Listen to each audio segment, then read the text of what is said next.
মিষ্টি সুস্বাদু আমের জন্য সুপরিচিত উপকূলীয় জেলা সাতক্ষীরা। এখানকার মাটি ও আবহাওয়ার কারণে অন্য অঞ্চলের আগেই পেকে ওঠে এ অঞ্চলের আম।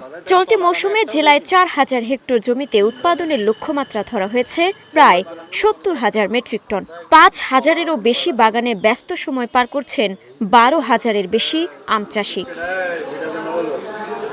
জেলা প্রশাসনের ঘোষিত আম পঞ্জিকা অনুযায়ী ৫ মে থেকে গোপালভোগ, গোবিন্দভোগ, বোম্বাই ও গোলাপখাস, ১৫ মে থেকে হিমসাগর, ২৭ মে থেকে ল্যাংড়া এবং ৫ জুন থেকে আম্রপালি বাজারে আসবে। বর্তমান আমাদের সাতক্ষীরা কৃষি অফিসারের মাধ্যমে আমরা নেতৃত্ব দিচ্ছি, দেখা যাচ্ছে যেভাবে বলেছে সেইভাবে করতেছি। কিন্তু আমি মাননীয় জেলা প্রশাসকের কাছে একটু আবেদন করব যেন আমরা আমটা সঠিক দাম পাই। ফলন আলহামদুলিল্লাহ খুব ভালো আছে, কিন্তু আমাদের জেলা প্রশাসক আমাদের বাজারটাকে যদি তদারকি করে তাহলে আমরা ইনশাল্লাহ বাজার দর যদি খুব ভালো পাই তাহলে আমরা খুব লাভবান হব। কাঁচা আম সংগ্রহ ঠেকাতে প্রশাসনের নজরদারি জোরদার করা হয়েছে। বাগান ভর্তি আম আছে, আশা করছি লক্ষ্যমাত্রা ছাড়িয়ে যাবে। ভোক্তাদের কাছে মানসম্পন্ন এবং পরিপুষ্ট আম পৌঁছাবেন।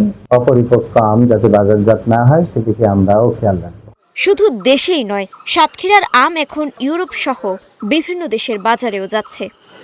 কিছু কিছু অসাধু ব্যবসায়ী আছে যারা আমটি পরিপক্ক হওয়ার আগেই গাছ থেকে সংগ্রহ করে বিভিন্ন কেমিক্যাল দিয়ে সেটি পাকিয়ে বাজারজাত করার চেষ্টা করে।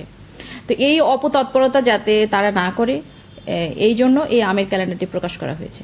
সংশ্লিষ্টরা বলছেন, সঠিক সময় মেনে সংগ্রহ ও বাজারজাত করা গেলে কৃষক থেকে রপ্তানিকারক সবারই লাভবান হওয়ার সুযোগ রয়েছে। Desk report, star news.